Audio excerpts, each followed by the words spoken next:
40 நாட்கள் இந்த லெண்டு காலம் இது ஒரு பரிசுத்தமான பயணம்.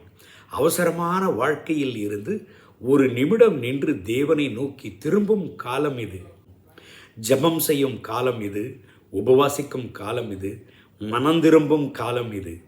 இது தேவனுக்கு பிரியமில்லாத காரியங்களை விட்டுவிடும் காலம் மாத்திரம் அல்ல, தேவனுக்கு நம்முடைய இருதயத்தில் அதிக இடம் கொடுக்கும் காலம். இந்த நாட்களில் தேவன் நம்மை உள்ளிருந்து புதுப்பிக்கிறார்.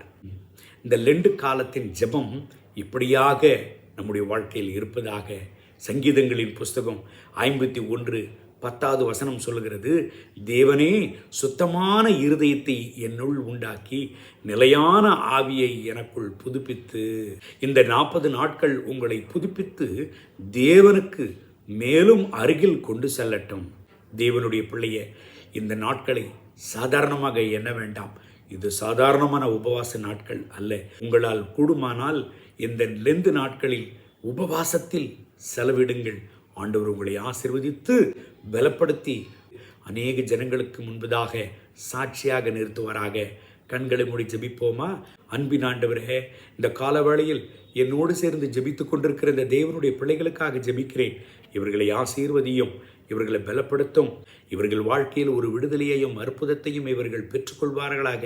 உம்மை நோக்கி பார்க்கிற ஒருவரும் வெட்கப்பட்டு போவதில்லை. இந்த காலவேளையில் இவர்களை பலப்படுத்தும், ஸ்திரப்படுத்தும். மகிமை கனம் துதியுமக்கே. இயேசுவின் நாமத்தில் பிதாவே, ஆமென், ஆமென்.